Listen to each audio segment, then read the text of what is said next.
अस्सलाम वालेकुम। अज के प्रोग्राम जे आया नूं जिस तरह के इस टाइम जोड़ा है पूरे पाकिस्तान दे विच एक दफ़ा फिर कनक का जोड़ा है बुहरान आया हुआ है और पंजाब की गल करिए तो पंजाब हुकूमत दावा कर रही है कि जी पंजाब सतनी खैरा ने पंजाब च कनक भी पूरी है और पंजाब दे विच जिहड़े गरीब अवाम ने उन्होंने सरकारी कीमत के उत्ते 10 किलो तो 20 किलो का आटा जोड़ा है वह भी आसानी नाल मिल रहा है। लेकिन जो बाज़ारां जाइए तो बाज़ारां दे विच ना तो 10 किलो आटा है ना 20 किलो आटा है और अगर 1000 दुकान फिरो तो विचों शायद 100 दुकान तो मसा ही थोड़े थोड़े लभणगे। ये मुकाबले ओपन मार्केट की देखिए तो ओपन मार्केट के कनक की कीमत जड़ियाँ ने वो अज भी 4700 4750 रुपए फी मन तक पहुँचिया हुई ने। जबकि यही कनक जी है ये जो नवी आई 2 महीने पहले तो किसानों ने उस कीमत जी 3000 रुपए मन के उत्ते अपने खेत बेची और पंजाब हुकूमत ने अपने एग्रीगेटर्स के जरिए 35 लाख टन कनक खरीदने का दावा किया सीगा। एग्रीगेटर्स लिया गया सन, प्राइवेट कंपनियां सन, लेकिन अज के दिन दे विच हुकूमत पंजाब अपने एग्रीगेटर्स के जरिए सिर्फ 5.5 लाख टन कनक जी है वो खरीद पाई है। खरीदने का लफ्ज़ भी गलत होएगा क्योंकि ये तकरीबन सारी कनक वो है जी कि एसीज डीसीज पीरा फोर्स पुलिस फूड डिपार्टमेंट के जरिए ज़बरदस्ती फड़ी गई है। पंजाब की जी ज़राअत की पॉलिसियां ने खास तौर पर कनक आटे की पॉलिसियां ने ये उत्ते तमाम सूबे जोड़े ने इतराज़ कर रहे हैं। खुद नून लीग की वफाकी हुकूमत जी है वह भी इतराज़ कर रही है कि पंजाब की पॉलिसियां ठीक नहीं है और पंजाब की वजह तो पूरे मुल्क के गज़ाई बहरान पैदा होया है। इसी सूरत हाल पहले पंजाब ने ज़बानी तौर पर कहा कि जी कनक इंपोर्ट करो सानू लोड़ है। हुण जो वफाकी हुकूमत कनक इंपोर्ट करने ते राजी हुई है तो पंजाब हुकूमत खास तौर पर महकमा खुराक पंजाब पिछे हट गया। ये तमाम मसाइल की ने और पीपल्स पार्टी जी कि किसानों के सब के करीब जमात समझी जाती है वह की मौकफ है। ये सारे मामले गल करने वास्ते साढ़े अज मौजूद ने पीपल्स पार्टी के मरकजी रहनुमा जनाब नदीम अफजल चंद साहब। नदीम साहब जी आया नूं। तो नदीम साहब ये दसो कि तुसीं तो माशाअल्लाह बड़े अरसे तो गल कर रहे हो किसानों की ज़राअत की, ये पंजाब की जी मामलात ने जिस तरह के कनक दियाँ गलत पॉलिसियां बन रही ने, किसान जड़ा आलू जी घाटा खा गया, कपास भी मुक गया, कनक जी मुक गया, गल जी है मुख्तारियत की मुक गई है या वध गई है? देखो जी गल ये कि कणक किसान का एक चैक होता है जी। जिस तरह डॉलर एक चीज है, अमेरिकन करंसी है जी यूनिवर्सल चलती है, पाकिस्तान की मेन करंसी मैं समझदा कणक है और कणक है तो तुहाडी फूड सिक्योरिटी है। देखो नैशनल सिक्योरिटी की फिक्र तो होंदी है, तुहानू कभी फूड सिक्योरिटी की यानी कि जी साडी गजाई जरूरियात नो ओदी कदी किसी फिक्र नहीं हुई। बिल्कुल मार्केट रहमो करम ते छड़ दिता गया है। या तो सरकार कोई बिजनेस कोई कारोबार भी ना करे, जे सरकार कारोबार करती भी है ट्रांसपोर्ट का भी करती है, बिजली भी पैदा भी करती है, घोड़िया का भी करती है, दुध पैदा करने वाला भी करती है, बड़े बड़े काम सरकार ने फिर शुरू कर लै और एक बड़े वादे हो कि जी असी कणक का गजाई बहरान सिर्फ ब्यूरोक्रेसी की नाकस पॉलिसी और क्योंकि पंजाब से तनकीद इस होती है कि पंजाब वड्डा सूबा है और पंजाब मेरा ख्याल है 70-80% जी कणक है वो पंजाब पैदा करता है। तो पंजाब वड्डा भाई भी है, पंजाब ने बलोचिस्तान भी देनी होती है, पंजाब ने KPK भी देनी होती है, पंजाब ने कश्मीर भी देनी होती है और पंजाब ने अफगानिस्तान भी देनी होती कणक और अपने 25 करोड़ आवाम ने भी सिंध और पंजाब ने रल के देनी होती है। हुण सूरत हाल है कि तुसी 2-3 साल देखो ये शार्टेज जी पैदा होती है ना, कमी जी पैदा होती है एक साल नाल नहीं पैदा होती, 2-3 सालों का खलवाड़ जिहड़ा होया ना किसानां नाल, फिर गंदम दे किसानां नाल उसनों पूरा करदे आ ओहदे नाल वजह तो ये सारा कुछ हो गया। हुण सूरत हाल ये बनी है कि इस वक्त पिछले साल भी लोगों ने कणक घट काश की, उन्होंने विकी कोई ना, बंपर क्रॉप हुई। इस दफा लोगों ने बहुत कणक यील्ड घट आई, 30-40% कणक काश्त भी घट हुई, फिर यील्ड भी घट आई, मौसमियाती तब्दीलियां की भी सजा लभ जाती है और फिर इहदी वजह तो फिर मक्की कणक सस्ती सी ते फीड मिलने भी इस्तेमाल हुई।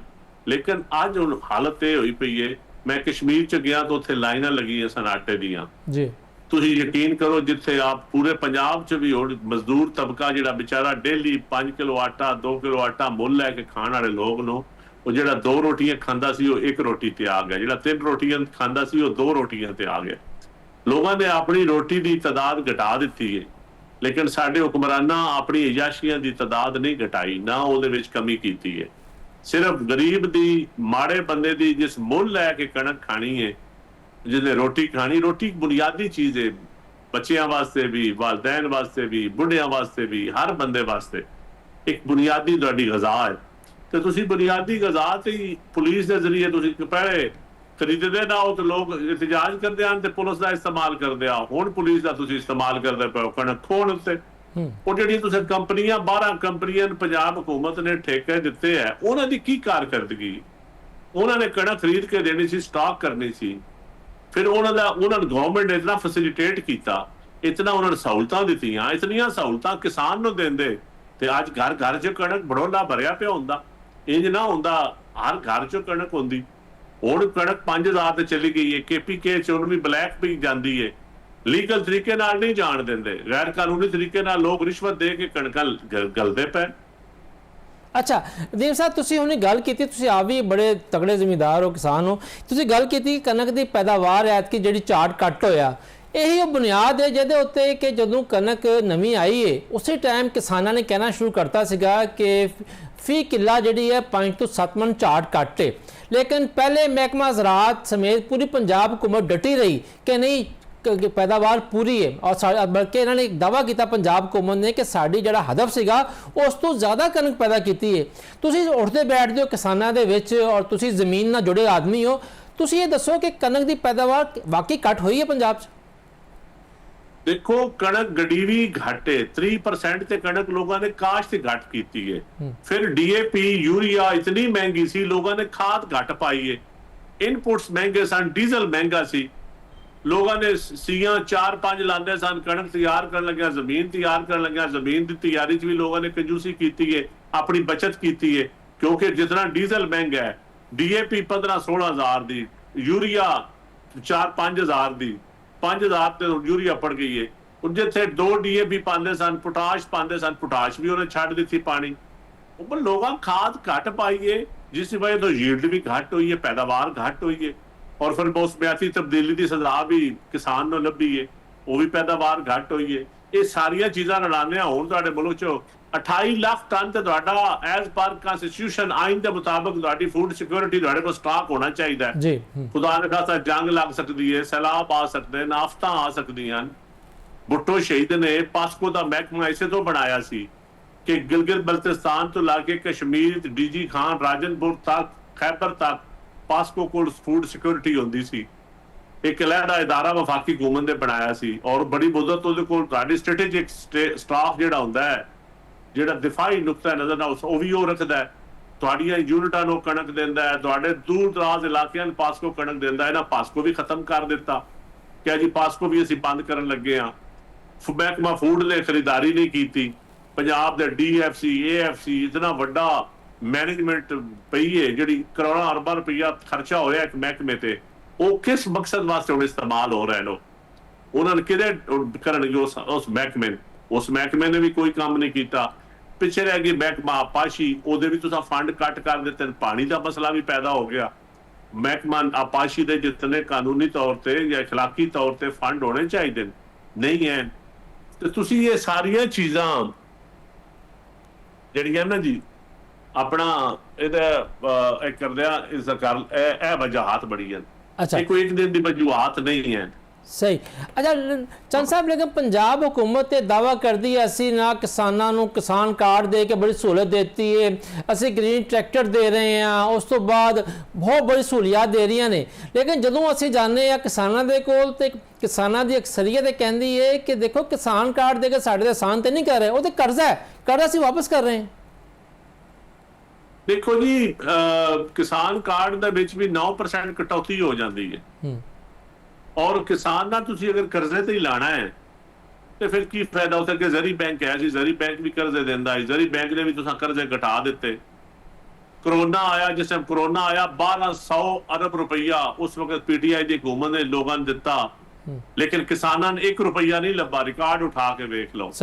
ਉਸ ਤੋਂ ਬਾਅਦ ਇਹ ਹੁਕੂਮਤ ਆਈ ਹੈ, ਇੱਕ ਸੜਕ, ਇੱਕ ਪੁਲ ਤੇ ਕਿਤਨੇ ਪੈਸੇ ਲੱਗਦੇ ਪੈਣ। ਇਹ ਜਿਹੜੇ ਛੋਟੇ ਛੋਟੇ ਫੰਕਸ਼ਨ ਪੈ ਹੁੰਦੇ ਕਦੀ ਇਵੈਂਟ ਮੈਨੇਜਮੈਂਟ ਦੇ, ਵਫਾਕੀ ਹੁਕੂਮਤ ਦੇ, ਸੂਬਾਈ ਹੁਕੂਮਤਾਂ ਦੇ ਇਵੈਂਟ ਮੈਨੇਜਮੈਂਟ ਦੇ ਖਰਚੇ ਕੱਢ ਲਓ, ਇਤਨੇ ਹੀ ਕਿਸਾਨਾਂ ਦੇ ਦਿੰਦੇ ਤੇ ਅੱਜ ਮੁਲਕ 'ਚ ਗੰਦਮ ਵਾਫਰ ਹੁੰਦੀ। ਇਹ ਕਦੀ ਇਹਨਾਂ ਖਰਚਿਆਂ ਦੇ ਜਿਹੜੇ ਰੋਜ਼ ਖਰਚੇ ਕਰਦੇ ਹਾਂ ਅਸੀਂ, ਇਹ ਜੀ ਵੱਡੇ ਵੱਡੇ ਇਵੈਂਟ ਹੋ ਰਹੇ ਹਨ, ਵਜ਼ੀਰ ਆਜ਼ਮ ਸਾਹਿਬ ਇਫਤਤਾਹ ਕਰਨ ਜਾ ਰਹੇ ਹਨ, ਕਦੀ ਵਜ਼ੀਰ ਆਲਾ ਸਾਹਿਬਾਨ ਜਾ ਰਹੇ ਹਨ, ਸਾਰੇ ਜਾ ਰਹੇ ਨੇ। ਇਹਨਾਂ ਖਰਚਿਆਂ ਇਹ ਖਰਚੇ ਕੰਟਰੋਲ ਕਰਨ ਤੇ ਜ਼ਰਾਅਤ ਤੇ ਲਾ ਦੇਣ। ਇਸ ਮੁਲਕ 'ਚ ਨਾ ਚਾਵਲ ਦੀ ਕਮੀ ਹੋ ਸਕਦੀ ਹੈ, ਨਾ ਗੰਦਮ ਦੀ ਕਮੀ ਹੋ ਸਕਦੀ ਹੈ, ਨਾ ਪਾਣੀ ਦੀ ਸ਼ਾਰਟੇਜ ਖਤਮ ਹੋ ਸਕਦੀ ਹੈ। ਲਾਈਨਿੰਗ ਹੋ ਜਾਵੇ, ਇਰੀਗੇਸ਼ਨ ਡਿਪਾਰਟਮੈਂਟ ਤੇ ਪ੍ਰੋਪਰ ਕੰਮ ਕੀਤਾ ਜਾਵੇ, ਖਾਦ ਦੇ ਸਬਸਿਡੀ ਤੁਸੀਂ ਦੇ ਸਕਦੇ ਹੋ, ਜ਼ਰੀ ਬੈਂਕ ਨੂੰ ਪੈਸੇ ਦਿਓ, ਕਿਸਾਨਾਂ ਨੂੰ ਲੋਨ ਆਸਾਨ ਸ਼ਰਾਇਤ ਤੇ ਦੇਵੇ, ਟੈਕਨੋਲੋਜੀ ਦੇ ਦਿਓ, ਟੈਕਨੋਲੋਜੀ ਇੰਪੋਰਟ ਕਰਕੇ ਦਿਓ, ਨਵੀਆਂ ਹੱਲਾਂ ਇੰਪੋਰਟ ਕਰਕੇ ਦਿਓ, ਨਵੇਂ ਟਰੈਕਟਰ ਸਸਤੇ ਕਰੋ। ਹੁਣ ਟਰੈਕਟਰ 3 ਲੱਖ ਤੋਂ ਲੱਗ ਕੇ 1 ਕਰੋੜ ਤੱਕ ਟਰੈਕਟਰ ਦੀ ਕੀਮਤ ਹੈ। ਸਹੀ ਦੱਸੋ ਇਤਨਾ ਟਰੈਕਟਰ ਕੌਣ ਲਵੇ? ਟਰਾਲੀ ਦੀ ਕਦੀ ਕੀਮਤ ਪੁੱਛੋ ਨਾ, ਲੋਹੇ ਦੀ ਕੀਮਤ ਕੀ ਹੈ, ਤੇ ਟਰਾਲੀ ਵੀ ਹੁਣ 40 ਲੱਖ ਦੀ ਬਣਦੀ ਹੈ। ਉਹ ਹੱਲਾਂ ਜਿਹੜੀਆਂ ਅੱਗੇ ਅਸੀਂ ਬਣਵਾਉਂਦੇ ਸਾਂ 1.5-2 ਲੱਖ ਦੀਆਂ, ਉਹ ਹੁਣ ਬਣਦੀਆਂ 3-4 ਲੱਖ ਦੀਆਂ। ਕਿਸਾਨ ਦੀ ਤਾਂ ਕੋਈ ਸ਼ੈ ਸਸਤੀ ਨਹੀਂ ਨਾ। ਟਰੈਕਟਰ ਕਦੀ ਕਿਸੇ ਕੋਲੋਂ ਪੁੱਛੋ, ਟਰੈਕਟਰ ਠੀਕ ਕਰਵਾਉਣ ਵਾਲਿਆਂ ਕੋਲੋਂ, ਤੇ ਉਹ ਟਰੈਕਟਰ ਜਿਹੜੇ ਠੀਕ ਕਰਾਉਣ ਜਾਂਦੇ ਨੇ, ਔਰ ਉਹ ਕੀ ਸੂਰਤ ਹਾਲ ਹੈ। ਅੱਛਾ ਨਦੀਮ ਸਾਹਿਬ, ਤੁਸੀਂ ਹੁਣੀ ਗੱਲ ਕੀਤੀ ਹੈ ਬਾਕੀ ਮਾਮਲਾਤ ਦੀ, ਲੇਕਿਨ ਇੱਕ ਚੀਜ਼ ਮਸਲਾ ਇਸ ਟਾਈਮ ਜਿਹੜਾ ਹੈ ਉਹ ਬੜਾ ਛਾਇਆ ਹੋਇਆ ਹੈ, ਪਿਛਲੇ 2 ਦਿਨ ਤੋਂ ਬੜਾ ਤੇਜ਼ ਚੱਲ ਰਿਹਾ ਹੈ। ਸਾਗਡਾਰ ਸਾਹਿਬ ਮੀਟਿੰਗਾਂ ਕਰ ਰਹੇ ਨੇ ਕਿ ਪਹਿਲੇ ਪੰਜਾਬ ਨੇ ਕਿਹਾ ਕਿ ਜੀ ਕਣਕ ਪੂਰੀ ਹੈ, ਫਿਰ ਕਿਹਾ ਘਟ ਗਈ ਹੈ ਸਾਨੂੰ ਦਿਓ, ਫਿਰ ਕਿਹਾ ਜੀ ਇੰਪੋਰਟ ਕਰੋ, ਇੰਪੋਰਟ ਦੇ ਵਿੱਚੋਂ ਸਾਨੂੰ ਦਿਓ, ਤੇ ਕਿ 10 ਲੱਖ ਟਨ ਜਿਹੜੀ ਇੰਪੋਰਟ ਕਰਨ ਦਾ ਫੈਸਲਾ ਹਜੇ ਡਾਮਾਡੋਲ ਹੋਇਆ ਪਿਆ ਹੈ। ਲੇਕਿਨ ਹਰ ਸਾਲ ਇਸਤਫਾ ਹੁੰਦਾ ਹੈ, ਕਿਸਾਨ ਸਾਡਾ ਮਰ ਜਾਂਦਾ ਹੈ। 2 ਸਾਲ ਪਹਿਲੇ 36 ਲੱਖ ਟਨ ਕਣਕ ਇੰਪੋਰਟ ਕੀਤੀ ਗਈ, ਸਾਡਾ ਕਿਸਾਨ ਜਿਹੜਾ ਹੈ ਉਹ ਮੁਤਾਸਰ ਹੋਇਆ। ਕਿਆ ਹੁਣ ਜਿਹੜਾ 10 ਲੱਖ ਟਨ ਕਣਕ ਇੰਪੋਰਟ ਕਰਨ ਦਾ ਫੈਸਲਾ ਹੋਣ ਜਾ ਰਿਹਾ ਹੈ, ਉਹਦੇ ਉੱਤੇ ਤੁਹਾਡੀ ਕੀ ਰਾਏ ਹੈ? ਦੇਖੋ ਜੀ, ਨਲਾਇਕ ਹਕੂਮਤ ਹੋਵੇ ਤਾਂ ਉਹ ਹੀ ਇੰਪੋਰਟ ਕਰਦੀ ਹੈ। ਇਹਦਾ ਮਤਲਬ ਇਹ ਨਾਇਲ ਹਕੂਮਤ ਹੈ। ਕਿਸਾਨਾਂ ਦਾ ਕੋਈ ਪਰੇਸ਼ਾਨੇ ਹਾਲ ਨਹੀਂ। ਕਿਸਾਨਾਂ ਦਾ ਸਾਡੇ MP MNAs ਵੀ ਮੂੰਹ 'ਚ ਗੁਗਣੀਆਂ ਲੈ ਕੇ ਬੈਠੇ ਨਹੀਂ ਬੋਲਦੇ, ਔਰ ਅਸੈਂਬਲੀ 'ਚ ਵੀ ਗੱਲਾਂ ਨਹੀਂ ਕਰਦੇ, ਅਰਬਾਬੇ ਇਖਤਿਆਰ ਨਾਲ ਵੀ ਗੱਲਾਂ ਨਹੀਂ ਕਰਦੇ, ਔਰ ਜ਼ਰਾਅਤ ਸਾਡੀ ਹਕੂਮਤ ਦੀ ਪ੍ਰਾਇਰਟੀ ਨਹੀਂ ਹੈ, ਤਰਜੀਹਾਤ ਵਿੱਚ ਨਹੀਂ ਸ਼ਾਮਲ। ਤੁਸੀਂ ਕਿਸਾਨ ਦਾ ਹਾਲ ਵੇਖ ਲਓ, ਵਰਨਾ ਜ਼ਰਾਅਤ ਦਾ ਪਾਕਿਸਤਾਨ ਇੱਕ ਜ਼ਰੀ ਮੁਲਕ ਹੈ ਭਾਈ ਜੀ। ਇੰਡਸਟਰੀਲਾਈਜੇਸ਼ਨ ਇੰਡਸਟਰੀ 150 ਟੈਕਸਟਾਈਲ ਯੂਨਿਟ ਬੰਦ ਹੋ ਗਿਆ। ਕਪਾਸ ਦੀ ਤੁਹਾਡਾ ਕੋਈ ਪਰੇਸ਼ਾਨੀ ਹਾਲ ਨਹੀਂ। ਕਾਟਨ ਰਿਸਰਚ ਇੰਸਟੀਚਿਊਟ ਬਣਾਏ ਨਾ, ਅੱਜ ਤੱਕ ਤੁਸੀਂ ਕਾਟਨ ਦਾ ਆਪਣਾ ਬੀਜ ਨਹੀਂ ਬਣਾ ਸਕੇ, ਕਣਕ ਦਾ ਤੁਸੀਂ ਆਪਣਾ ਬੀਜ ਨਹੀਂ ਬਣਾ ਸਕੇ, ਕਮਾਦ ਦਾ ਤੁਸੀਂ ਆਪਣਾ ਬੀਜ ਨਹੀਂ ਬਣਾ ਸਕੇ, ਮੱਕੀ ਦਾ ਤੁਸੀਂ ਆਪਣਾ ਬੀਜ ਨਹੀਂ ਬਣਾ ਸਕੇ, ਬਾਹਰੋਂ ਹਾਈਬ੍ਰਿਡ ਬੀਜ ਇੰਪੋਰਟ ਕਰਦੇ ਹੋ। PRC NARC ਪੰਜਾਬ ਚੋਂ ਇਤਨੇ ਵੱਡੇ ਮਹਿਕਮੇ ਬਣਾਏ, ਸਾਰੇ ਸੂਬੇ ਬਣੇ। ਮਤਲਬ ਇਹ ਹਾਲਾਤ ਤੇ ਵੇਖੋ ਨਾ, ਹੈ ਕਿਸਾਨ ਦੀ ਤਰਜੀਹਾਤ ਵੀ ਸ਼ਾਮਲ ਹੈ। ਔਰ ਜਦੋਂ ਹਕੂਮਤਾਂ ਦੀ ਤਰਜੀਹਾਤ ਜ਼ਰਾਅਤ ਨਾ ਹੋਵੇ, ਕਿਉਂਕਿ ਜ਼ਰਾਅਤ ਪੇਸ਼ਾ ਲੋਕਾਂ ਦੀ ਜ਼ਬਾਨ ਕੋਈ ਨਹੀਂ ਜੀ, ਉਹਨਾਂ ਦੀ ਆਵਾਜ਼ ਕੋਈ ਨਹੀਂ, ਇਕਤਦਾਰ ਦੇ ਐਵਾਨਾਂ 'ਚ ਉਹਨਾਂ ਦੀ ਆਵਾਜ਼ ਕੋਈ ਨਹੀਂ। ਔਰ ਇਹਨਾਂ ਨੂੰ ਪਤਾ ਹੈ ਕਿ ਕਿਸਾਨ ਜਿਹੜਾ ਜਲੂਸ ਵੀ ਨਹੀਂ ਕੱਢਦਾ। ਸਾਡਾ ਦੁੱਧ ਦੀ ਕੀਮਤ ਕੋਈ ਨਹੀਂ, ਜੇਲੀ ਦੁੱਧ ਆ ਜਾਂਦਾ ਹੈ, ਸਕimmed ਮਿਲਕ ਆ ਜਾਂਦਾ ਹੈ, ਪਾਊਡਰ ਨਾਲ ਲੋਕ ਦੁੱਧ ਬਣਾ ਰਹੇ ਹਨ, ਜੇਲੀ ਦੁੱਧ ਬਣਾ ਰਹੇ ਹਨ। ਉਸ ਤੋਂ ਮਾਰਕੀਟ 'ਚ ਦੁੱਧ ਕੋਲੈਪਸ ਹੋ ਜਾਂਦਾ ਹੈ, ਫਿਰ ਖੁੱਲੇ ਦੁੱਧ ਤੇ ਉਲਟਾ ਪ੍ਰੋਗਰਾਮ ਸ਼ੁਰੂ ਹੋ ਜਾਂਦੇ ਨੇ, ਕਿਉਂਕਿ ਦੁੱਧ ਦੀਆਂ ਕੀਮਤਾਂ ਕੋਈ ਨਹੀਂ।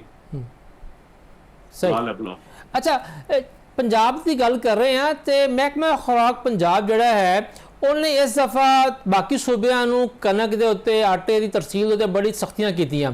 ਕਿਹਾ ਇਹ ਜਾਂਦਾ ਹੈ ਕਿ ਅਸੀਂ ਮੋਨੀਟਰ ਕਰ ਰਹੇ ਹਾਂ, ਲੇਕਿਨ ਸਭ ਨੂੰ ਪਤਾ ਹੈ ਕਿ ਮੋਨੀਟਰਿੰਗ ਦੇ ਨਾਮ ਦੇ ਉੱਤੇ ਫੂਡ ਚੈੱਕ ਪੋਸਟਾਂ ਦੇ ਕੀ ਕੁਛ ਨਹੀਂ ਹੋਇਆ, ਬਲਕਿ ਹੁਣ ਤੇ ਕਿਹਾ ਜਾਂਦਾ ਹੈ ਕਿ ਪਹਿਲੇ ਤੇ ਮਾਮਲਾ ਜਿਹੜਾ ਹੁੰਦਾ ਸੀਗਾ ਸਪੀਡ ਮਨੀ ਦਾ ਕਰੋੜਾਂ 'ਚ ਹੁੰਦਾ ਸੀਗਾ, ਹੁਣ ਤੇ ਮਾਮਲਾ ਅਰਬਾਂ ਤੇ ਪਹੁੰਚ ਗਿਆ ਹੈ। ਪਾਕਿਸਤਾਨ ਦਾ ਆਇਨ ਜਿਹੜਾ ਹੈ ਆਰਟੀਕਲ 154 ਉਹ ਇਹ ਇਜਾਜ਼ਤ ਦਿੰਦਾ ਹੈ ਕਿ ਪੂਰੇ ਮੁਲਕ ਦੇ ਵਿੱਚ ਜਿਹੜੀ ਗ਼ਜ਼ਾਈ ਅਜਨਾਸ ਨੇ ਉਹਨਾਂ ਦੀ ਨਕਲੋ ਹਮਲ ਤੇ ਪਾਬੰਦੀ ਆਇਦ ਨਹੀਂ ਹੋ ਸਕਦੀ। ਇਹ ਤੁਸੀਂ ਇਹ ਬਿਲਕੁਲ ਗਲਤ ਗੱਲ ਹੈ ਕਿ ਨਕਲੋ ਅਮਲ ਤੇ ਪਾਬੰਦੀ ਹੈ। ਬਿਲਕੁਲ ਅਸੀਂ ਕਣਕ ਦੀ ਤੇ ਬਿਲਕੁਲ ਨਕਲੋ ਅਮਲ ਨਹੀਂ ਕਰ ਸਕਦੇ। ਇੱਕ ਜ਼ਿਲ੍ਹੇ ਤੋਂ ਦੂਸਰੇ ਜ਼ਿਲ੍ਹੇ 'ਚ ਨਹੀਂ ਅਸੀਂ ਭੇਜ ਸਕਦੇ। ਇਤਨਾ ਕੜੇ ਪੈਰੇ ਚੈੱਕ ਪੋਸਟਾਂ ਬਣਾਈ ਕਣਕ ਵਾ ਜਰੈਮ ਪੇਸ਼ਾ ਲੋਕਾਂ ਵਾਸਤੇ ਚੈੱਕ ਪੋਸਟਾਂ ਨਹੀਂ ਬਣੀਆਂ। ਇਹ ਚੈੱਕ ਪੋਸਟਾਂ ਜਿਹੜਾ ਪੁਲਿਸ ਦੀ ਨਜ਼ਰ ਆਉਂਦੀਆਂ, ਇਹਨਾਂ ਕੋਲ ਇੱਕ ਫੂਡ ਦਾ ਬੰਦਾ ਬੈਠਾ ਹੁੰਦਾ ਹੈ। ਇਹ ਕਣਕ ਦੇ ਵਾਸਤੇ ਚੈੱਕ ਪੋਸਟਾਂ ਬਣੀਆਂ।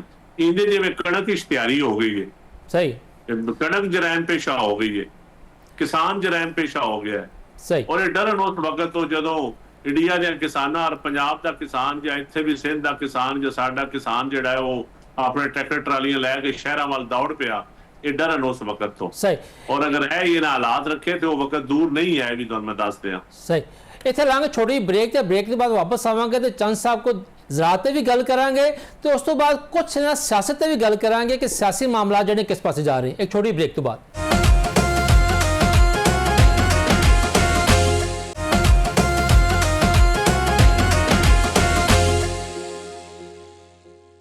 ਜੀ ਬ੍ਰੇਕ ਤੋਂ ਬਾਅਦ ਵਾਪਸ ਜੀ ਆਇਆਂ ਨੂੰ। ਅੱਛਾ ਨਦੀਮ ਸਾਹਿਬ, अगर पंजाब हुकूमत की कारकर्दगी तो सवाल करिए तो बहुत सारे लोग जोड़े ने वो तारीफ भी करते हैं और बहुत सारे लोगों जोड़े हैं ने शिकवे शिकायत भी हैं ने, खास तौर पर पंजाब का जोड़ा किसान है वो तो हरगिज़ मुतमिन नहीं है। तुसी बतौर पीपल्स पार्टी का मरकजी रहनुमा भी और बतौर एक आम किसान भी पंजाब हुकूमत की कारकर्दगी के दावियां नूं कित्थे वेखदे हो? देखो जी, मैं असी बड़ी तनकीद करते हैं हुकूमत, मैं समझदा कि इशूज़ ते तनकीद करदी, साडा किसी दी जात नाल कोई इख्तलाफ नहीं, ना मैं कदी जाती तनकीद कीती है। साडा इख्तलाफ है कि पंजाब विच तुसी एक वड्डा सूबा है, सब तो मेन चीज़ है ज़राअत दी। पिछले वेखो किसान मार खा सकता है एक फसल विच, दो फसलां च जी, ਜਦੋਂ ਤਿੰਨ ਫਸਲਾਂ ਲਗਾਤਾਰ ਕਿਸਾਨ ਨੂੰ ਕੁੱਟ ਪੈ ਜਾਂਦੀ ਹੈ ਨਾ, ਮਾਰ ਪੈ ਜਾਂਦੀ ਮਾਲੀ ਤੌਰ ਤੇ ਉਸ ਤੋਂ ਬਾਅਦ ਉਹ ਕਿਸਾਨ ਰੁਲ ਜਾਂਦਾ ਹੈ, ਉਹ ਕਿਸਾਨ ਰੁਲ ਜਾਂਦਾ ਹੈ। ਤੇ ਇਸ ਤੋਂ ਸਾਡੀ ਵੇਖੋ ਪਹਿਲੇ ਕਣਕ ਰੁਲ ਗਈ, ਫਿਰ ਮੁੰਜੀ ਮਾਰ ਪੈ ਗਈ, ਫਿਰ ਗੰਨਾ ਲੇਟ ਕ੍ਰਸ਼ਿੰਗ ਸੀਜ਼ਨ ਸ਼ੁਰੂ ਹੋਇਆ, ਉਹਦੇ ਤੇ ਮਾਰ ਪੈ ਗਈ। ਬਾਂਸ ਨਹੀਂ ਵਿਕ ਰਿਹਾ ਅਫਗਾਨਿਸਤਾਨ ਬਾਰਡਰ ਬੰਦ ਹੋਣ ਦੀ ਵਜ੍ਹਾ ਤੋਂ। ਮੱਕੀ ਕਦੀ 2000 ਤੇ ਹੁੰਦੀ, ਕਦੀ 3000 ਤੇ ਹੁੰਦੀ ਹੈ। ਜਦੋਂ ਕਿਸਾਨ ਕੋਲ ਮੱਕੀ ਹੁੰਦੀ ਹੈ ਤੇ 2200 2300, ਜਦੋਂ ਸਟਾਕੀਏ ਕੋਲ ਚਲੀ ਜਾਂਦੀ ਹੈ ਤਾਂ ਉਹ ਹੀ ਮੱਕੀ 3500 ਦੀ ਹੋ ਜਾਂਦੀ ਹੈ। ਇਸ ਟਾਈਮ ਗੰਨਮ ਤੋਂ ਬਾਅਦ ਦੂਜੀ ਤੁਹਾਡੀ ਫਸਲ ਮਕਈ ਹੈ। ਮਕਈ ਕਿਉਂਕਿ ਤੁਹਾਡੀ ਗ਼ਜ਼ਾਈ ਜ਼ਰੂਰੀਆਤ ਪੂਰੀ ਕਰ ਰਹੀ ਹੈ, ਤੁਹਾਡੀ ਪੋਲਟਰੀ ਦੀ, ਤੁਹਾਡੀ ਡੇਅਰੀ ਫਾਰਮਿੰਗ ਦੀ, ਤੁਹਾਡੀ ਸਾਰਿਆਂ ਦੀ, ਮਤਲਬ ਜਿਹੜਾ ਤੁਹਾਡੇ ਕੋਲ ਤੁਸੀਂ ਚੀਜ਼ਾਂ ਖਾਂਦੇ ਹੋ ਮੋਸਟਲੀ ਮੱਕੀ ਹੁਣ ਇਸਤੇਮਾਲ ਹੁੰਦੀ ਹੈ। ਕਾਟਨ ਤੁਸੀਂ ਖਤਮ ਕਰ ਦਿੱਤੀ ਹੈ। ਸਾਊਥ ਪੰਜਾਬ 'ਚ ਕਾਟਨ ਹੁੰਦੀ ਸੀ 1.5 ਲੱਖ ਬੇਲ ਤੋਂ ਘਟਦੀ 28,000 ਬੇਲ ਤੇ ਆ ਗਈ ਹੈ। 150 ਟੈਕਸਟਾਈਲ ਯੂਨਿਟ ਬੰਦ ਹੋ ਗਿਆ ਹੈ। ਔਰ ਜਿਹੜੇ ਉਹ ਟੈਕਸਟਾਈਲ ਮਿਲਾਂ ਦੇ ਪੁਰਾਣੇ ਐਪਟਮਾਂ ਦੇ ਮਾਲਕ ਤੇ ਵੱਡੇ ਲੋਕ ਸਨ, ਉਹ ਹਾਊਸਿੰਗ ਸੁਸਾਇਟੀਆਂ ਵੱਲ ਚਲੇ ਗਏ। ਸਿਰਫ ਉਹ ਕਾਰੋਬਾਰੀ ਰਹਿ ਗਿਆ ਟੈਕਸਟਾਈਲ ਵੱਲ, ਜਿਸ ਟੈਕਸਟਾਈਲ ਤੋਂ ਇਲਾਵਾ ਬਿਜ਼ਨਸ ਕੋਈ ਨਹੀਂ ਕੀਤਾ। ਜਾਂ ਜਿਹੜਾ ਕਾਰੋਬਾਰੀ ਆਦਮੀ ਹੈ ਉਹ ਵੀ ਇੰਪੋਰਟ ਕਰ ਰਿਹਾ ਕਾਟਨ, ਯਾਨ, ਹਰ ਚੀਜ਼। ਹੁਣ ਇਹ ਚੀਜ਼ਾਂ ਵੇਖੋ ਜਿਸ ਟਾਈਮ ਇਹੋ ਜਿਹੇ ਹਾਲਾਤ ਹੋ ਜਾਣ, ਉੱਥੇ ਕੀ ਤੁਸੀਂ ਕਹਿ ਸਕਦੇ ਹੋ ਕਿ ਮੁਲਕ ਕਿਵੇਂ ਤਰੱਕੀ ਕਰੇਗਾ? ਜਦੋਂ ਸੂਬੇ ਦੇ ਵਿੱਚ ਹਾਲਾਤ ਹੋ ਜਾਣ, ਮੁਲਕ 'ਚ ਪਿੱਛੇ ਆ ਜਾਓ, ਬਾਰਿਸ਼ਾਂ ਹੋਈਆਂ, ਹੁਣ ਸੇਮ ਨਾਲਿਆਂ ਦੀ ਸਫਾਈ ਨਹੀਂ ਸੀ, ਨਾਲਿਆਂ ਦੀ ਲਾਈਨਿੰਗ ਨਹੀਂ ਸੀ, ਬਾਰਿਸ਼ਾਂ ਇਤਨੀ ਜ਼ਿਆਦਾ ਹੋਈਆਂ ਪੰਜਾਬ 'ਚ, ਇਤਨੀ ਤਬਾਹੀ ਮੱਚੀ ਸਰਗੋਦਾ ਡਿਵੀਜ਼ਨ 'ਚ, ਕੁਝ ਜੇਲਮ ਦੇ ਇਲਾਕਿਆਂ 'ਚ, ਕੁਝ ਮੰਡੀ ਬੌਲਦੀਨ ਦੇ ਇਲਾਕਿਆਂ 'ਚ, ਗੋਇਰਾਵਾਲਾ ਡਿਵੀਜ਼ਨ 'ਚ, ਨਾਰੋਵਾਲਾ ਦੀ ਸਾਈਡ ਤੇ, ਮੰਡੀ ਬੌਲਦੀਨ ਦੀ ਸਾਈਡ ਤੇ। ਇਹਦਾ ਕੌਣ ਜ਼ਿੰਮੇਵਾਰ ਹੈ? ਹੁਣ ਪਿੱਛੇ ਜ਼ਰੀ ਜ਼ਮੀਨਾਂ ਤੇ ਤੁਸੀਂ ਹਾਊਸਿੰਗ ਸੁਸਾਇਟੀਆਂ ਬਣਾ ਰਹੇ ਹੋ, ਕੋਈ ਰੋਕ ਟੋਕ ਨਹੀਂ।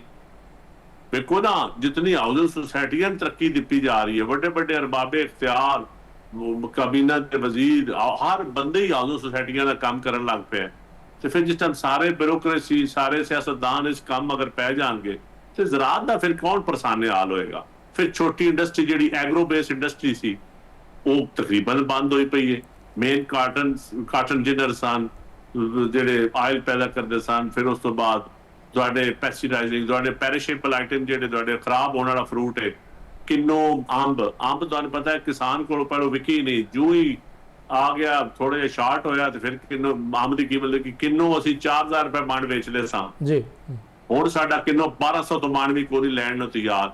ਐਕਸਪੋਰਟ ਜਿੱਥੇ ਬਾਹਰ ਹੁੰਦਾ ਹੈ ਠੀਕ ਹੈ, ਥੋੜੇ ਐਕਸਪੋਰਟ ਦੇ ਮਸਾਇਲ ਵੀ, यूक्रेन जंग की वजह तो रशिया नहीं जा रहा, फ्रेट महंगा हो गया, अफगानिस्तान बार्डर बंद होने की वजह तो रशियन स्टेट्स आ जो किन्नों जाता सी नहीं जा रहा, ज्यादा के किराए महंगे हो गए किन्नों की, लेकिन एक्सपोर्टर फिर भी कोई पैसे कमा रहा है, लेकिन फार्मर का किन्नों पुछते ही कोई नहीं।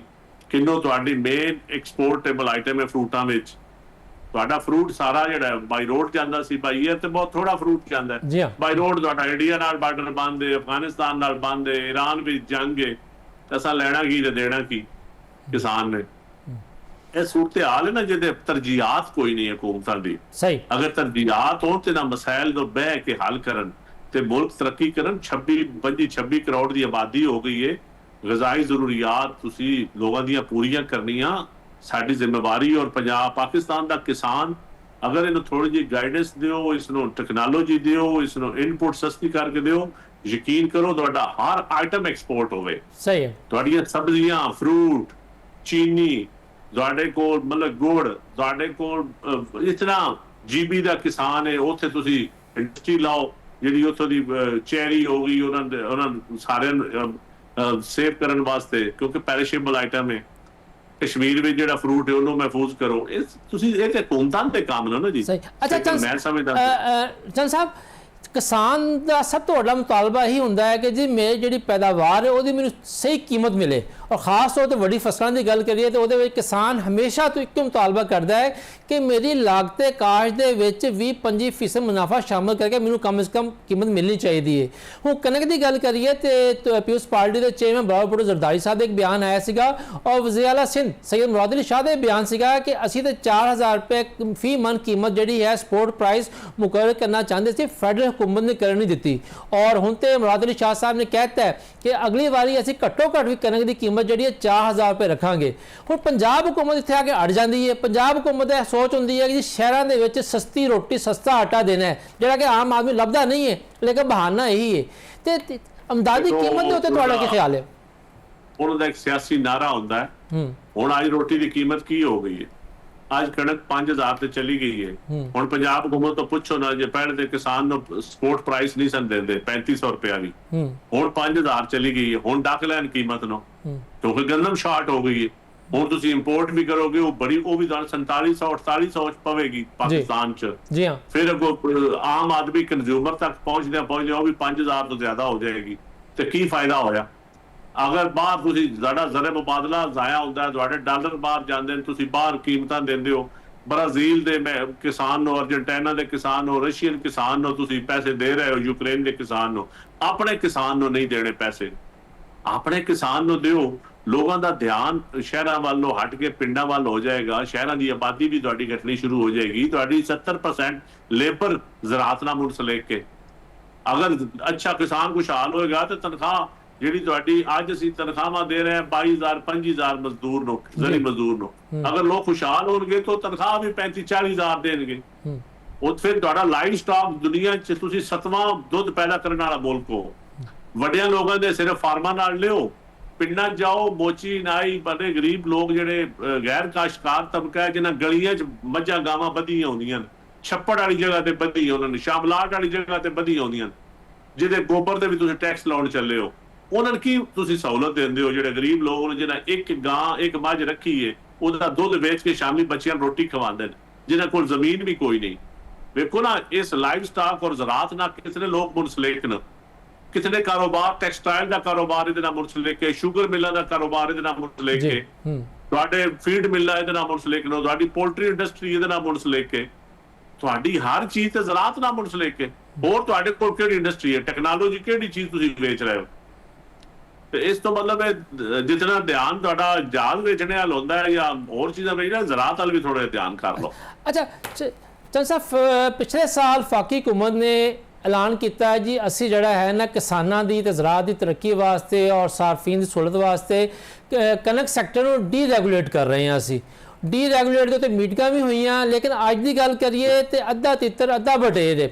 ਡੀਰੈਗੂਲੇਸ਼ਨ ਉਸ ਤਰ੍ਹਾਂ ਅਡਾਪਟ ਕੀਤੀ ਨਹੀਂ ਗਈ। ਸਭ ਤੋਂ ਵੱਡੀ ਰੁਕਾਵਟ ਜਿਹੜੀ ਬਣੀ ਉਹ ਪੰਜਾਬ ਹੁਕੂਮਤ ਬਣੀ। ਪੰਜਾਬ ਹੁਕੂਮਤ ਨੇ ਕਿਹਾ ਜੀ ਅਸੀਂ ਜਿਹੜਾ ਹੈ ਉਸ ਰੋਟੀ ਦੀ ਤੇ ਆਟੇ ਦੀ ਕੀਮਤ ਲਾਜ਼ਮੀ ਮੁਕਰਰ ਕਰਨੀ ਹੈ। ਤੁਸੀਂ ਬਤੌਰ ਕਾਸ਼ਤਕਾਰ ਕੀ ਸਮਝਦੇ ਹੋ ਕਿ ਕਣਕ ਸੈਕਟਰ ਹੋਵੇ ਜਾਂ ਪੂਰੀ ਜ਼ਰਾਤ ਦਾ ਜ਼ਰੀ ਸ਼ੋਭਾ ਹੋਵੇ?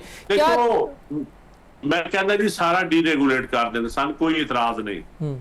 ਲੇਕਿਨ ਫਿਰ ਸਾਡੀ ਕਣਕ ਅਸੀਂ ਅਗਰ ਵੇਚੀਏ, ਮੈਕਸੀਕੋ ਸਾਨੂੰ ਵੇਚਣ ਦੇਣ, ਅਸੀਂ ਕਣਕ ਵੇਚੀਏ, ਅਫਗਾਨਿਸਤਾਨ ਸਾਨੂੰ ਵੇਚਣ ਦੇਣ, ਅਸੀਂ KPK ਖੋਲ ਕੇ ਦੇਵੀਏ, ਅਸੀਂ ਕਿਸਾਨ ਦਾ ਆਪ ਦੇਵੇ, ਸਾਡਾ ਚਾਵਲ ਡੀਰੈਗੂਲੇਟ ਕਰ ਦੇਣ, ਸਾਡੀ ਹਰ ਚੀਜ਼ ਫਿਰ ਬਾਹਰ ਜਾਣ ਦੇਣ, ਉਦੋਂ ਪਾਬੰਦੀ ਲਾ ਦਿੰਦੇ।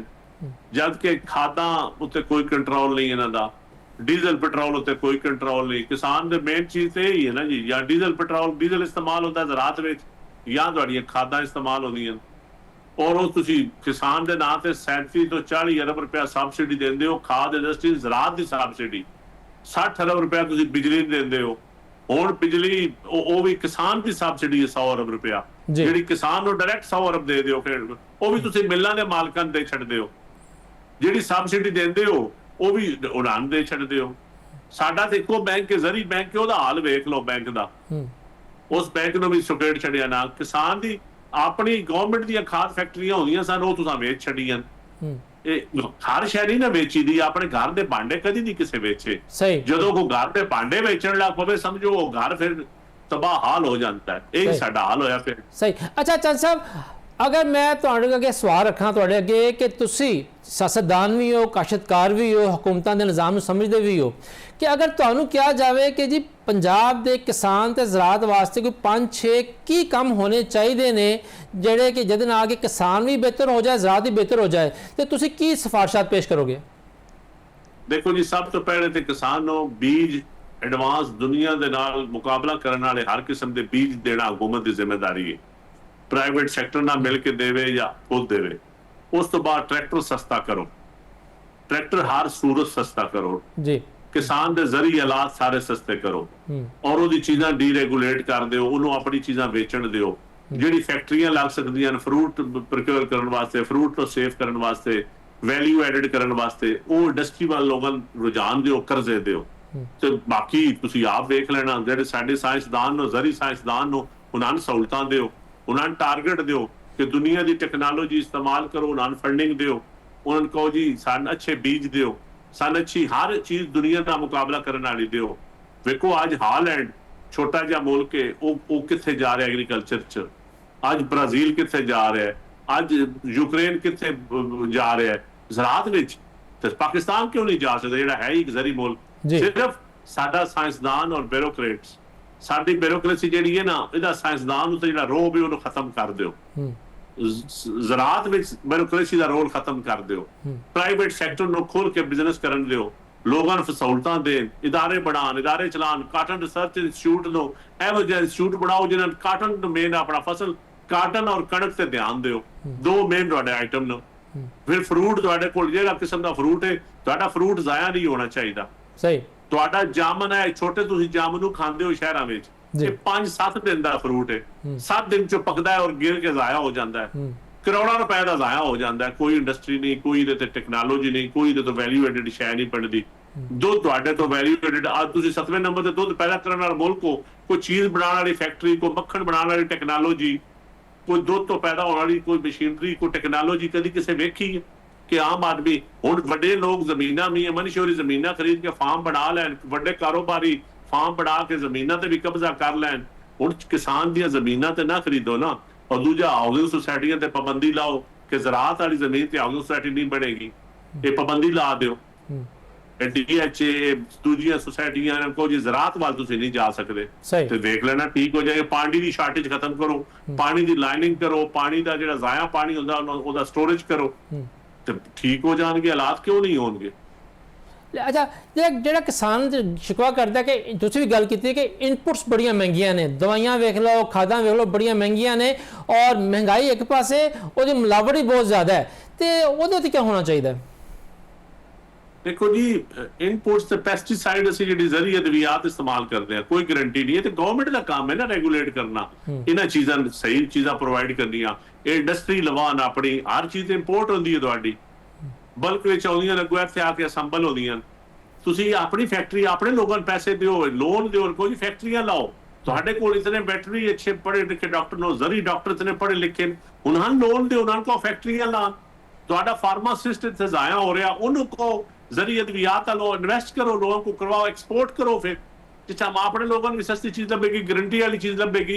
गवर्नमेंट ਦਾ ਦੁਨੀਆ ਨਾਲ ਕੰਪੀਟ ਕਰੋ, ਕੋਰੀਆ ਨਾਲ, ਤੁਰਕੀ ਤੋਂ ਅਸੀਂ ਹਰ ਚੀਜ਼ਾਂ ਇੰਪੋਰਟ ਕਰਦੇ ਆ, ਇਹਨਾਂ ਨਾਲ ਮੁਕਾਬਲਾ ਕਰੋ, ਚਾਈਨਾ ਨਾਲ ਮੁਕਾਬਲਾ ਕਰੋ, ਚੀਜ਼ਾਂ ਆਪਣੀਆਂ ਠੀਕ ਕਰੋ। ਕਿਉਂ ਨਹੀਂ ਹੋ ਸਕਦੀਆਂ? ਲੇਕਿਨ ਇਹਦੇ ਤੇ ਕਿਹੜਾ ਇਦਾਰਾ ਹੈ? ਅੱਜ ਤੱਕ ਕੋਈ ਇਦਾਰਾ ਹੈ? ਲੋਕ ਓਵਰਸੀਜ਼ ਬੈਠੇ ਨੇ ਜਿਹੜੇ ਪਾਕਿਸਤਾਨ 'ਚ ਇਨਵੈਸਟ ਕਰਨਾ ਚਾਹੁੰਦੇ ਨੇ, ਆਪਣੇ ਪਾਕਿਸਤਾਨੀ। ਤੁਸੀਂ ਫੋਰਨ ਫੰਡਿੰਗ ਦੂਜੇ ਗੈਰ ਮੁਲਕੀਆਂ ਦੀ ਜੁੜ ਦਿਓ, ਆਪਣੇ ਨਾਲ ਰੋਲ ਕੇ ਰੱਖ ਛੱਡਿਆ।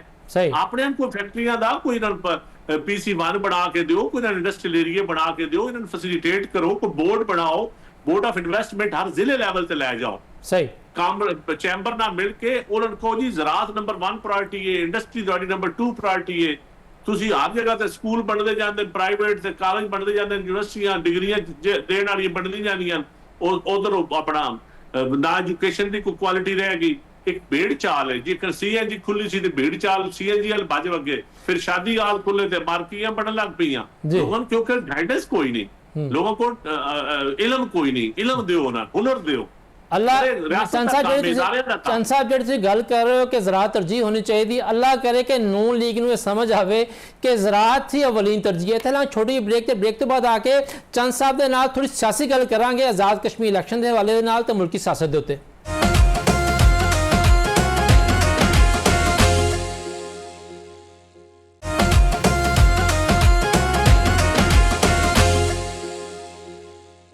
जी ब्रेक के बाद वापस जी आए। अच्छा नदीम साहब ज़रात तक बड़ी गल हो गई, लेकिन जो हम पीपल्स पार्टी और नून लीग के दरमियान एक कशीदगी नज़र आ रही है आज़ाद कश्मीर इलैक्शन के हवाले दे नाल, ते उहदे उत्ते की अपडेट्स है? क्योंकि आज़ाद कश्मीर इलैक्शन के हवाले दे नाल बिलावल भुट्टो जरदारी साहब का रवैया तो बड़ा सख्त है। देखो जी, इलेक्शन रवैया पीपल पार्टी का सख्त नहीं है। ਅਸੀਂ ਆਪਣਾ ਹੱਕ ਮੰਗ ਰਹੇ ਹਾਂ, ਅਸੀਂ ਲੋਕਾਂ ਦਾ ਹੱਕ ਮੰਗ ਰਹੇ ਹਾਂ ਜੀ। ਅਗਰ ਤੁਸੀਂ ਇਸ ਮੁਲਕ 'ਚ ਇਲੈਕਸ਼ਨ ਦੇ ਜ਼ਰੀਏ ਆਵਾਮੀ ਨੁਮਾਇੰਦਿਆਂ ਦੇ ਜ਼ਰੀਏ ਹਕੂਮਤਾਂ ਚਲਾਉਣੀਆਂ ਤੇ ਬੁਨਿਆਦੀ ਚੀਜ਼ ਹੈ free and fair election. Chairman Pakistan people party ਦਾ ਇਹੀ ਮੁਤਾਲਬਾ ਹੈ ਕਿ ਇਲੈਕਸ਼ਨ ਤੇ ਫ੍ਰੀ ਐਂਡ ਫੇਅਰ ਕਰਾਓ। ਅਸੀਂ ਜੀਬੀ ਦੇ ਇਲੈਕਸ਼ਨ ਵੇਖੇ ਨੇ, ਉੱਥੇ ਵੀ ਸੀਟਾਂ ਚੋਰੀ ਹੁੰਦੀਆਂ ਵੇਖੀਆਂ ਨੇ। ਅਸੀਂ ਕਸ਼ਮੀਰ ਦਾ ਇਲੈਕਸ਼ਨ ਵੇਖਿਆ, ਬਿਲਕੁਲ ਚੋਰੀ ਹੁੰਦਾ ਵੇਖਿਆ। ਇਸ ਤੋਂ ਪਹਿਲੇ ਪਾਕਿਸਤਾਨ 'ਚ 2018 ਦਾ ਇਲੈਕਸ਼ਨ ਹੋਇਆ, ਉਹ ਵੀ ਹਾਈਬ੍ਰਿਡ ਇਲੈਕਸ਼ਨ ਸੀ, ਇਹ ਵੀ ਹਾਈਬ੍ਰਿਡ ਇਲੈਕਸ਼ਨ ਸੀ, ਫਿਕਸ ਮੈਚ ਸੀ। ਇਸ ਤੋਂ ਪਹਿਲੇ ਵੀ ਪਾਕਿਸਤਾਨ ਦੀ ਹਿਸਟਰੀ ਕੱਢ ਕੇ ਵੇਖ ਲਓ, ਇਸਲਾਮੀ ਜਮਹੂਰੀ ਇਤਿਹਾਦ ਔਰ ਸਾਰੇ ਪਤਾ ਨਹੀਂ ਕੀ ਕੀ ਇੱਥੇ ਹੋਇਆ। ਅਸੀਂ ਚਾਹੁੰਦੇ ਹਾਂ ਕਿ ਨਵੀਂ ਨਸਲ ਨੂੰ ਇੱਕ ਕਮ ਅਜ਼ ਕਮ ਇੱਕ ਇਲੈਕਸ਼ਨ ਕਮਿਸ਼ਨ ਇੱਕ ਫ੍ਰੀ ਐਂਡ ਫੇਅਰ ਇਲੈਕਸ਼ਨ ਤੇ ਦੇ ਦੇਵੇ ਜੀ, ਤਾਂ ਕਿ ਕੌਮ ਆਖੇ, ਪੂਰੀ ਦੁਨੀਆ ਦੇ ਲੋਕ ਔਰ ਵੇਖ ਲਓ ਨਿਜ਼ਾਮ ਠੀਕ ਹੋ ਜਾਏਗਾ। ਦੂਜੇ ਤੌਰ ਤੇ ਅਸੀਂ ਆਦੇ ਨਿਜ਼ਾਮੇ ਅਦਲ ਠੀਕ ਕਰਕੇ ਦੇ ਦਿਓ। ਇਹੀ ਮੁਤਾਲਬੇ ਨੇ, ਹੋਰ ਸਾਡੀ ਨਾਰਾਜ਼ਗੀ ਇਹਨਾਂ ਨਾਲ ਕਿਹੜੀਆਂ? ਇਹ ਮੁਤਾਲਬੇ ਨੇ ਅਸੀਂ ਕੋਈ ਜ਼ਾਤੀ ਵਾਸਤੇ, ਪੀਪਲ ਪਾਰਟੀ ਨੇ ਆਪਣੀ ਜ਼ਾਤ ਵਾਸਤੇ ਚੀਜ਼ ਨਹੀਂ ਮੰਗੀ ਸੀ ਕਿ ਫ੍ਰੀ ਐਂਡ ਫੇਅਰ ਇਲੈਕਸ਼ਨ ਕਰਾਓ, ਜਿਹਦਾ ਵੋਟ ਹੋਵੇ ਉਹ ਹਕੂਮਤ ਕਰੇ। ਤੇ ਸਰ ਇਹ ਦੱਸੋ ਚੰਦ ਸਾਹਿਬ ਕਿ ਜਿਹੜਾ ਆਜ਼ਾਦ ਕਸ਼ਮੀਰ ਦੇ ਵਿੱਚ ਕਲਅਦਮ ਐਕਸ਼ਨ ਕਮੇਟੀ ਦੇ ਮੁਤਾਲਬਾਤ ਨੇ, ਉਹਦੇ ਬਹੁਤ ਸਾਰੇ ਮੁਤਾਲਬਾਤ ਮੁਕੰਮਲ ਵੀ ਹੋ ਚੁੱਕੇ ਹੋਏ ਨੇ ਔਰ ਬਿਲਾਵਲ ਭੁੱਟੋ ਜ਼ਰਦਾਰੀ ਸਾਹਿਬ ਉਸ ਬਾਰੇ ਨਾਲ ਬਹੁਤ ਸਾਰੀ ਦਫਾ ਗੱਲ ਵੀ ਕਰ ਚੁੱਕੇ ਹੋਏ ਨੇ। ਤੁਸੀਂ ਕੀ ਵੇਖ ਰਹੇ ਕਿ ਹੁਣ ਇਹ ਇਲੈਕਸ਼ਨ ਜਿਹੋ ਜਿਹਾ ਵੀ ਹੋਇਆ ਹੈ, ਲੇਕਿਨ ਕਿਆ ਤੁਸੀਂ ਆਜ਼ਾਦ ਕਸ਼ਮੀਰ ਦੇ ਵਿੱਚ ਜਿਹੜਾ ਹੈ ਐਕਸ਼ਨ ਕਮੇਟੀ ਵਾਲਾ ਮਾਮਲਾ ਠੰਡਾ ਹੁੰਦਾ ਵੇਖਦੇ ਪਏ ਹੋ? ਸਾਡੀ ਦੁਆ ਹੈ ਜੀ ਕਿ ਅੱਲਾਹ ਕਰੇ ਕਸ਼ਮੀਰੀ ਬੜੇ ਮੁਹੱਬੇ ਵਤਨ ਲੋਕ ਨੂੰ ਔਰ ਪਾਕਿਸਤਾਨ ਦੀ ਸ਼ਹਿਰ ਆਗੇ ਜੀ। ਔਰ ਪਾਕਿਸਤਾਨ ਨੇ ਕਸ਼ਮੀਰ ਕਾਜ਼ ਵਾਸਤੇ ਬੜੀ ਕੁਰਬਾਨੀਆਂ ਦਿੱਤੀਆਂ ਔਰ ਕਸ਼ਮੀਰ ਕਾਜ਼ ਨੂੰ ਜ਼ਿੰਦਾ ਰੱਖਿਆ ਔਰ ਸਾਡੀ ਫੋਰਸਿਸ ਨੇ ਬੜੀਆਂ ਕੁਰਬਾਨੀਆਂ ਦਿੱਤੀਆਂ, ਸਾਡੇ ਮੁਲਕ ਦੇ ਆਮ ਸ਼ਹਿਰੀਆਂ ਨੇ ਬੜੀ ਕੁਰਬਾਨੀਆਂ ਦਿੱਤੀਆਂ ਔਰ ਅਸੀਂ ਬੜੇ ਸਾਲਾਂ ਤੋਂ ਇੰਡੀਆ ਦਾ ਮੁਕਾਬਲਾ ਕਰ ਰਹੇ ਹਾਂ। ਇਸੇ ਵਜ੍ਹਾ ਤੋਂ ਦੇਖੋ ਨਾ, ਸਾਡੀ ਇੰਡੀਆ ਨਾਲ ਨਾ ਟ੍ਰੇਡ ਹੈ, ਨਾ ਤਲਕਾਤ ਖਰਾਬ ਨੇ, ਪੜੋਸੀ ਨੇ ਸਾਡੇ, ਹਾਲਾਂਕਿ ਸਾਡਾ ਉਹਨਾਂ ਨਾਲ ਕਲਚਰ ਮਿਲਦਾ, ਸਾਡੀ ਉਹਨਾਂ ਨਾਲ ਟ੍ਰੇਡ ਹੋਣੀ ਚਾਹੀਦੀ। ਸਿਰਫ ਕਸ਼ਮੀਰ ਦੀ ਇੱਕ ਵਜ੍ਹਾ ਤੋਂ ਸਾਡੀ ਲੜਾਈ ਪਈ ਔਰ ਹੁਣ ਅਸੀਂ ਜਿਹੜਾ ਆਪਣੇ ਆਜ਼ਾਦ ਜੰਮੂ ਕਸ਼ਮੀਰ 'ਚ ਜਿਹੜੇ ਹਾਲਾਤ ਹੋਏ, ਜਿਹੜੀ ਐਕਸ਼ਨ ਕਮੇਟੀ ਨੇ ਇਸ ਹੱਦ ਤੱਕ ਮਾਮਲਾਤ ਵਧਾ ਦਿੱਤੇ, ਉਹਦਾ ਹੱਲ ਹੁਣ ਇੱਕ ਹੀ ਹੈ ਕਿ ਹਕੂਮਤ ਵਾਸਤੇ ਵੀ ਔਰ ਐਕਸ਼ਨ ਕਮੇਟੀ ਵਾਸਤੇ ਵੀ ਔਰ ਨਵੀਂ ਬਣਨ ਵਾਲੀ ਆਜ਼ਾਦ ਕਸ਼ਮੀਰ ਹਕੂਮਤ ਵਾਸਤੇ ਵੀ ਕਿ ਬਿਲਾਵਲ ਸਾਹਿਬ ਨੇ ਜਿਹੜਾ ਟਰੁੱਥ ਕਮਿਸ਼ਨ ਦਾ ਤੁਹਾਨੂੰ ਤਰੀਕਾਕਾਰ ਦੱਸਿਆ, ਇੱਕ ਨਵੀਂ ਤਜਵੀਜ਼ ਦਿੱਤੀ ਹੈ, ਉਸ ਟਰੁੱਥ ਕਮਿਸ਼ਨ ਵਾਲੀ ਸਾਈਡ ਤੇ ਆ ਜਾਣ। ਮੇਰੇ ਖਿਆਲ ਐਕਸ਼ਨ ਕਮੇਟੀ ਵਾਲੇ ਵੀ ਉਹਨੂੰ ਮੰਨਣਗੇ ਔਰ ਹਕੂਮਤ ਨੂੰ ਮੰਨਣਾ ਚਾਹੀਦਾ, ਪਹਿਲੇ ਤੇ ਨੂਨ ਲੀਗ ਨੂੰ ਮੰਨਣਾ ਚਾਹੀਦਾ ਜੀ। ਔਰ ਅਗਰ ਇਸ ਤੇ ਮੰਨ ਕੇ ਅਸੀਂ ਕਹਿੰਦੇ ਹਾਂ, ਬਾਕੀ ਜਿਹੜੇ ਇਲੈਕਸ਼ਨ ਚੋਰੀ ਹੁੰਦੇ ਪੈਣ ਜਿਹੜੇ, ਉਹਦੇ ਤੇ ਵੀ ਕੁਝ ਹਲਕੇ ਖੋਲ ਕੇ ਉਹਨਾਂ ਤੇ ਰੀਪੋਲਿੰਗ ਕਰਵਾ ਦੇਣ ਔਰ ਤਾਂ ਕਿ ਲੋਕ ਸਮਝਣ ਕਿ ਫ੍ਰੀ ਐਂਡ ਫੇਅਰ ਇਲੈਕਸ਼ਨ ਹੋ ਰਿਹਾ ਹੈ, ਲੋਕਾਂ ਦੇ ਇਤਮਾਦ ਹੋ ਜਾਏ। ਲੋਕਾਂ ਤੁਸੀਂ ਹਰ ਵਕਤ ਡੰਡੇ ਨਾਲ ਤਾਂ ਨਹੀਂ ਮੁਲਕ ਚਲਾ ਸਕਦੇ, ਤੁਸੀਂ ਲੋਕਾਂ ਦੇ ਹਕੂਕ ਉਹਨਾਂ ਨੂੰ ਦੇਣੇ ਪੈਣਗੇ ਔਰ ਦੇਣ ਜੋਰਾਂ 'ਚ ਕੀ ਹੈ?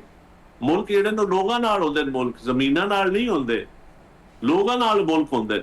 ਤੇ ਮੈਂ ਸਮਝਦਾ ਲੋਕਾਂ ਦੇ ਦਿਲ ਜਿੱਤਣ ਵਾਸਤੇ ਜੋ ਕੁਝ ਕਰਨਾ ਪਵੇ, ਕਸ਼ਮੀਰ ਹੋਵੇ, ਪੰਜਾਬ ਹੋਵੇ, ਬਲੋਚਿਸਤਾਨ ਹੋਵੇ, KPK ਹੋਵੇ, ਸਿੰਧ ਹੋਵੇ, ਸਾਨੂੰ ਕਰਨਾ ਚਾਹੀਦਾ। ਗਿਲਗਿਤ ਬਲਤਿਸਤਾਨ ਹੋਵੇ, ਇੱਥੇ ਲੋਕਾਂ ਦੇ ਵਸਾਇਲ ਤੇ ਉਹਨਾਂ ਦਾ ਹੱਕੇ ਹਾਕਮੀਅਤ, ਹੱਕੇ ਮਲਕੀਅਤ ਜੀ, ਜਿਹੜੀ ਬਿਲਾਵਲ ਸਾਹਿਬ ਨੇ ਗੱਲ ਕੀਤੀ ਹੈ ਕਿ ਜਿਹੜਾ ਉਹਨਾਂ ਦਾ ਹੱਕ ਹੈ, ਉਹਨਾਂ ਦੇ ਮਾਦਨੀਆਤ ਤੇ ਉਹਨਾਂ ਦਾ ਹੱਕ ਹੈ ਤੇ ਉਹਨਾਂ ਨੂੰ ਦਿਓ, ਉਹਨਾਂ ਦੇ ਪਾਣੀ 'ਚ ਉਹਨਾਂ ਦਾ ਹੱਕ ਹੈ ਤੇ ਉਹਨੂੰ ਹਿੱਸਾ ਦਿਓ।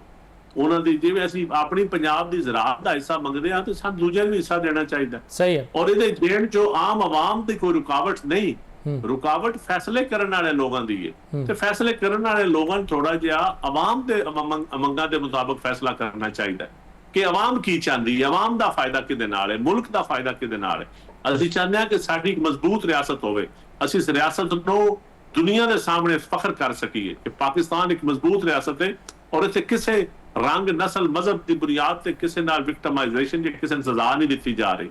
ਅਸੀਂ ਹੁਣ ਦੁਨੀਆ ਇਹ ਸਵਾਲ ਕਰਦੀ ਹੈ, ਦੁਨੀਆ ਕੁਆਲਿਟੀ ਆਫ ਜਮਹੂਰੀਅਤ ਦਾ ਸਵਾਲ ਕਰਦੀ ਹੈ ਕਿ ਜਮਹੂਰੀਅਤ ਦੀ ਕੁਆਲਿਟੀ ਕੀ ਹੈ, ਇੱਥੇ ਕਾਨੂੰਨ ਦੀ ਕੁਆਲਿਟੀ ਕੀ ਹੈ, ਨਿਜ਼ਾਮੇ ਅਦਲ ਦੀ ਕੁਆਲਿਟੀ ਕੀ ਹੈ।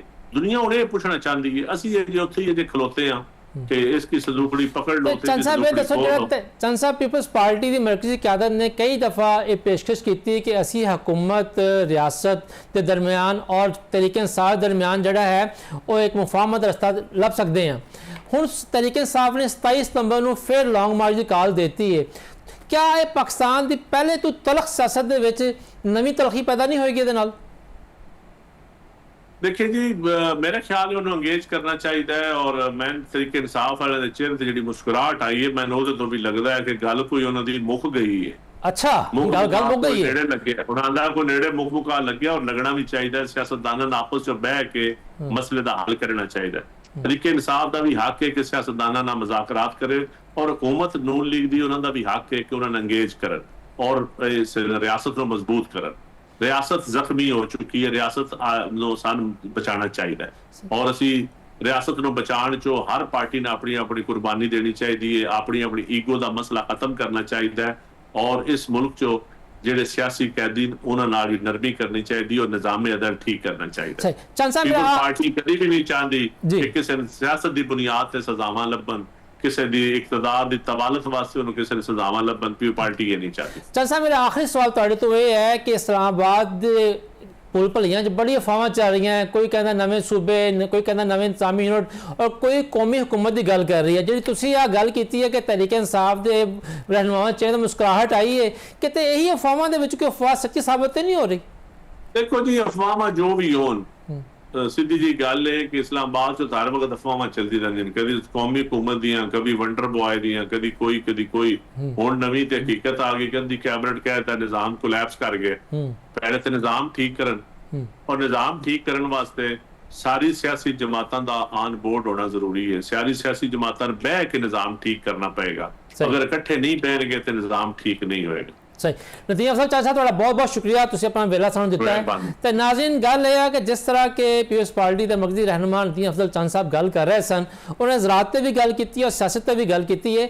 ਜ਼ਰਾਅਤ ਦੇ ਹਵਾਲੇ ਨਾਲ ਉਹਨਾਂ ਦੀ ਗੱਲਾਂ ਦਾ ਨਿਚੋੜ ਇਹ ਹੈ ਕਿ ਪੰਜਾਬ ਹੁਕੂਮਤ ਨੂੰ ਆਪਣੀ ਪਾਲਿਸੀਆਂ ਜ਼ਰਾਅਤ ਤੇ ਕਿਸਾਨ ਦੇ ਹਵਾਲੇ ਦੇ ਨਾਲ, ਖਾਸ ਤੌਰ ਤੇ ਕਣਕ ਆਟਾ ਦੇ ਮਾਮਲੇ ਦੇ ਵਿੱਚ ਜਿਹੜਾ ਹੈ ਉਹਨਾਂ ਨੂੰ ਸਿੱਧਾ ਰਾਹ ਤੇ ਲਿਆਉਣਾ ਪਏਗਾ।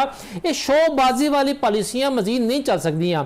ਅੱਜ ਤੱਕ ਪਿਛਲੇ 3 ਸਾਲਾਂ ਦੇ ਵਿੱਚ ਜਿਹੜਾ ਹੈ ਕਣਕ ਤੇ ਆਟੇ ਦੇ ਹਵਾਲੇ ਦੇ ਨਾਲ ਪੰਜਾਬ ਵਿੱਚ ਸਕੂਨ ਨਹੀਂ ਆਇਆ। ਕੋਈ ਨਾ ਕੋਈ ਬੁਹਰਾਨ, ਕੋਈ ਨਾ ਕੋਈ ਮਸਲਾ, ਕੋਈ ਨਾ ਕੋਈ ਫੱਡਾ ਚੱਲਦਾ ਹੀ ਰਹਿੰਦਾ ਹੈ। ਔਰ ਇਸ ਟਾਈਮ ਵੀ ਮਹਿਕਮਾ ਖੁਰਾਕ ਪੰਜਾਬ ਦੇ ਜਿਹੜੇ ਆਲਾ ਹੁਕਾਮ ਨੇ, ਉਹਨਾਂ ਨੂੰ ਸੋਚਣਾ ਚਾਹੀਦਾ ਹੈ ਕਿ ਜੋ ਇਕਦਾਮਾਤ ਉਹ ਕਰਵਾ ਰਹੇ ਨੇ ਸੀਐਮ ਸਾਹਿਬਾ ਕੋਲੋਂ, ਜੋ ਪਾਲਿਸੀਆਂ ਤਜਵੀਜ਼ ਕਰ ਰਹੇ ਨੇ, ਕਿਆ ਉਹਨਾਂ ਦਾ ਹੁਣ ਤੱਕ ਕੋਈ ਫਾਇਦਾ ਹੋਇਆ ਕਿ ਨਹੀਂ ਹੋਇਆ? ਉਹਦਾ ਜਵਾਬ ਹੈ ਕਿ ਨਹੀਂ ਹੋਇਆ।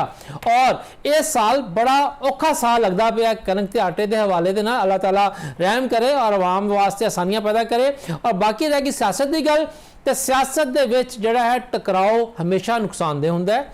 ਤਹਿਰੀਕ ਇਨਸਾਫ ਨੇ ਲੌਂਗ ਮਾਰਚ ਦਾ ਐਲਾਨ ਤੇ ਕੀਤਾ ਹੈ, ਲੇਕਿਨ ਜਿਸ ਤਰ੍ਹਾਂ ਕਿ ਚੰਦ ਸਾਹਿਬ ਨੇ ਕਿਹਾ ਹੈ ਕਿ ਤਹਿਰੀਕ ਇਨਸਾਫ ਦੇ ਚਿਹਰਿਆਂ ਤੇ ਹਲਕੀ ਹਲਕੀ ਮੁਸਕਰਾਹਟ ਆ ਰਹੀ ਹੈ, ਲੱਗਦਾ ਉਹਨਾਂ ਦੀ ਗੱਲ ਮੁੱਕ ਗਈ ਹੈ।